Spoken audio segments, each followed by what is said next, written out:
Salam,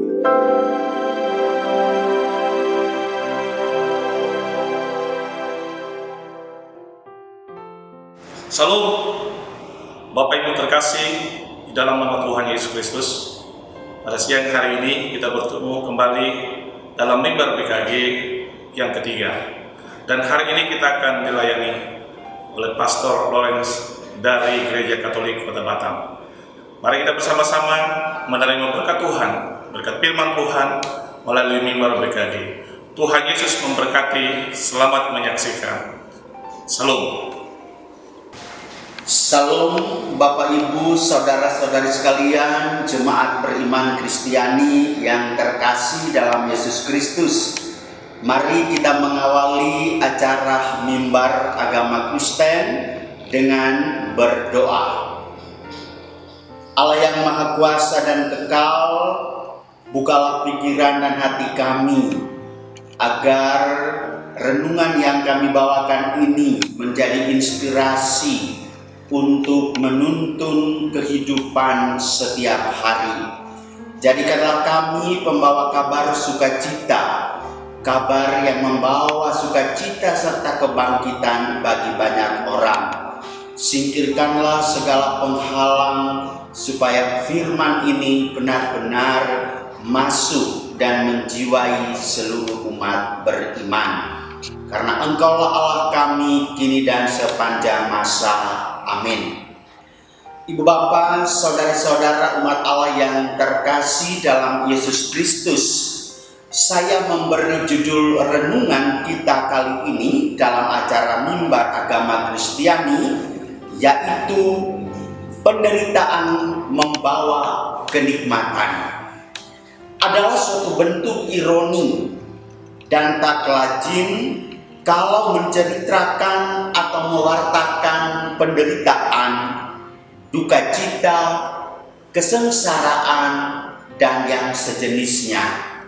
Yang lebih diandalkan dalam pembicaraan sehari-hari adalah keberhasilan, kesuksesan, kemewahan, kesejahteraan, dan lain sebagainya.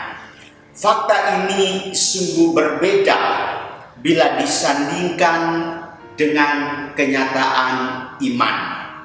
Memang dunia ini sungguh berbeda dengan penghayatan imani. Persoalan antara aspek duniawi dengan aspek surgawi butuh suatu upaya pemberian diri dan pengadaan discernment pribadi agar antara dunia dengan sorga terjalin suatu harmonis. Sepatutnya sebagai pengikut Kristus kita diharapkan dan hukum alam menuntut supaya kita mewartakan Kristus yang maha dasar segalanya. Dia yang bisa menyembuhkan, Dia yang bisa berjalan di atas air, Dia yang bisa membangkitkan orang mati, orang yang bisu bisa berbicara, semuanya bisa dilakukan oleh Tuhan Yesus. Dan saudara-saudariku yang terkasih, di dalam segala sesuatu itu tentu kita bertanya, apakah kita mengharapkan suatu kebahagiaan tanpa ada penderitaan? Apakah ada suatu kebangkitan tanpa ada kematian? Iman Kristiani berbicara secara lain.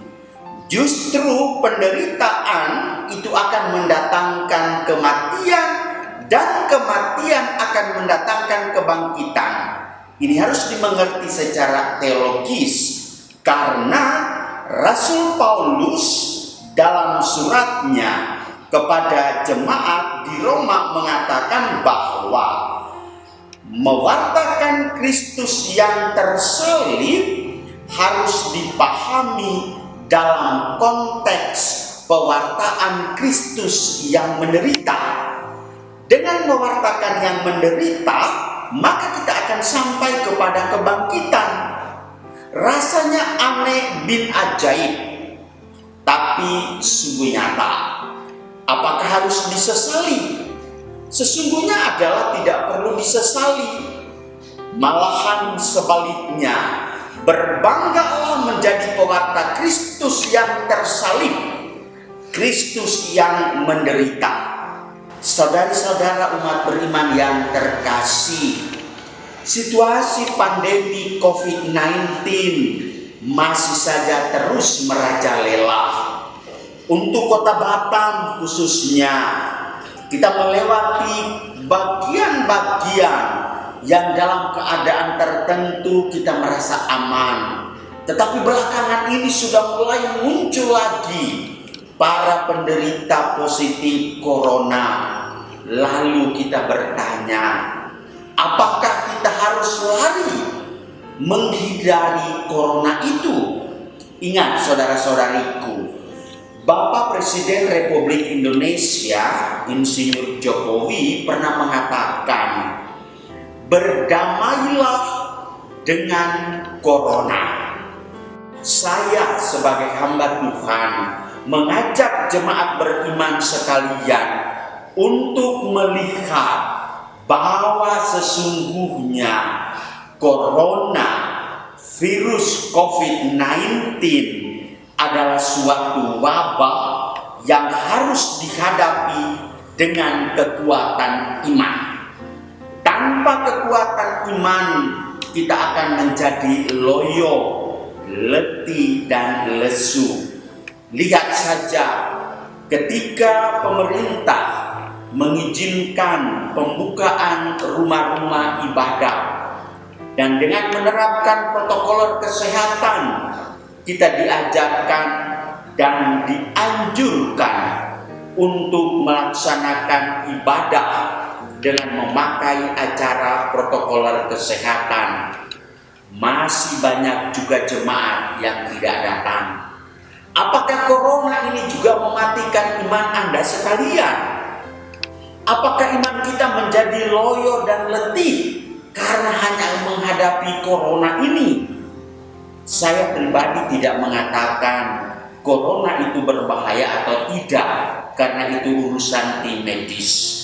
Tetapi saya sebagai hamba Tuhan mengajak kepada umat beriman sekalian untuk melihat bahwa salib, penderitaan, dan kematian akan mendatangkan kebangkitan, kebahagiaan, dan keselamatan. Tanpa itu tidak mungkin terjadi keselamatan dan kebahagiaan. Saudara-saudari jemaat Allah yang terkasih, penderitaan adalah awal suatu kebahagiaan. Sesungguhnya sengsara benar-benar membawa nikmat. Ini adalah suatu action iman yang harus kita lakukan. Sekali lagi, bahwa justru ada salib, maka akan ada kebangkitannya. Pertanyaannya adalah, haruskah kita menolak yang namanya salib, penderitaan hidup ini? Penderitaan adalah bagian integral dari kehidupan manusia. Kata orang bahwa hidup ini adalah penderitaan. Hidup ini adalah masalah. Hidup ini adalah perkara. Manusia tidak boleh lari dari masalah, dari perkara tersebut. Semakin orang lari dari masalah, semakin ia dikejar oleh masalah baru dan bisa dicampakkan ke dalam tubir penderitaan yang kelam. Tugas manusia dalam terang iman justru harus mencari solving problem, sehingga habis gelap terbitlah terang. Setelah penderitaan akan muncul kebangkitan hidup. Dan apakah kebangkitan itu baru ada setelah kita semua masuk surga? Jawabannya adalah tidak. Ketika orang menghayati penderitaan di dunia ini dengan sebaik-baiknya, dan tepat sasaran, maka di situ ada kebangkitan hidup baginya.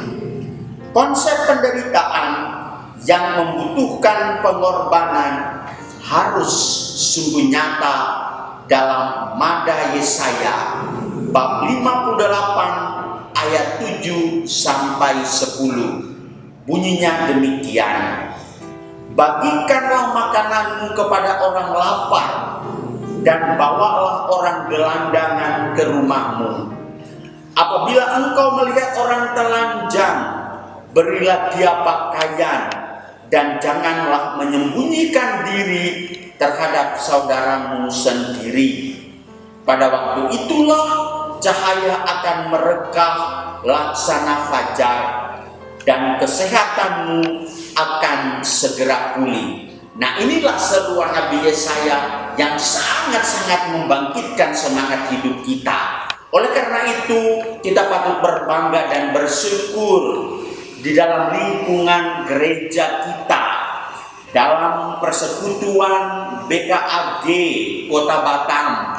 Kita juga memiliki tim gugus COVID yang dengan gesit dan gencar sejauh mampu membantu orang-orang yang menderita.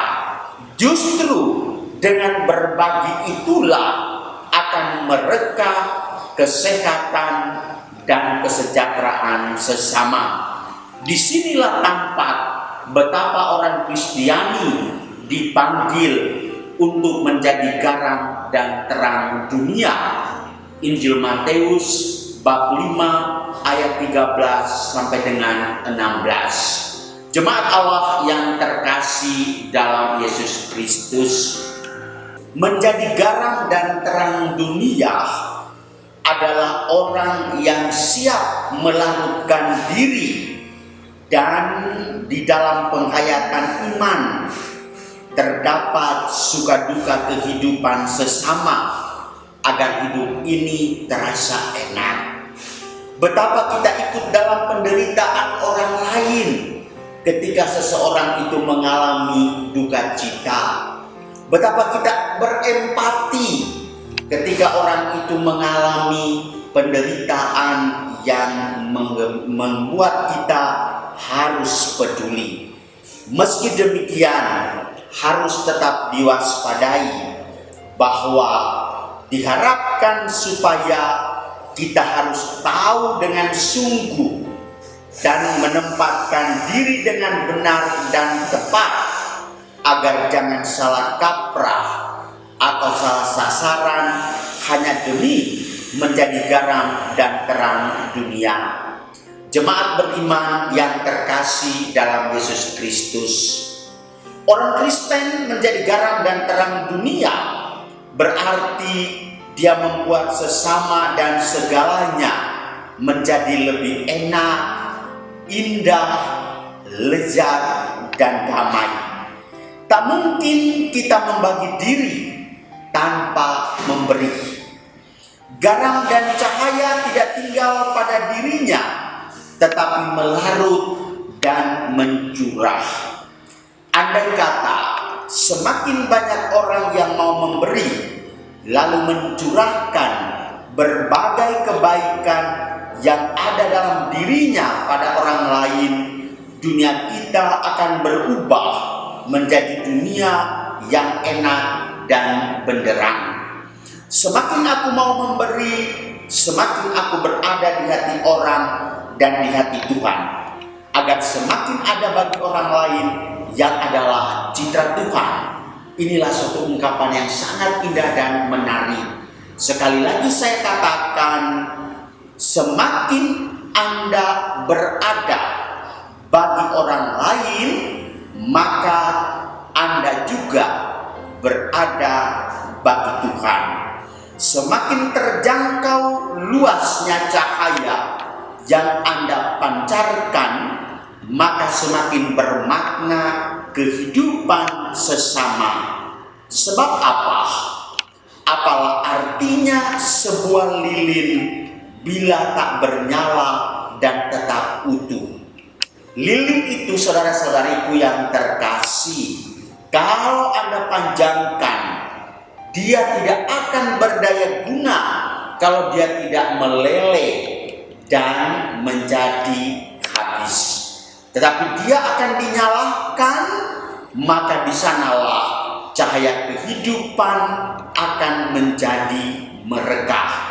Dan ketika cahaya itu semakin terus-menerus menyala, maka kita yang menjadi pemberi terang kehidupan itu menjadi kecil di hadapan Tuhan, supaya suatu saat nanti Anda akan menjadi besar di dalam kerajaan sorga.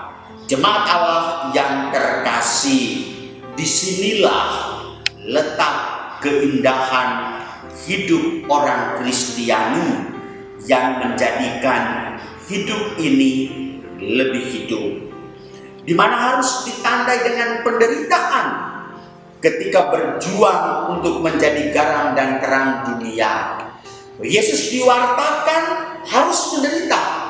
Jangan pernah menganggap bahwa salib penderitaan Kristus harus disingkirkan. Yang kita wartakan adalah kebangkitan.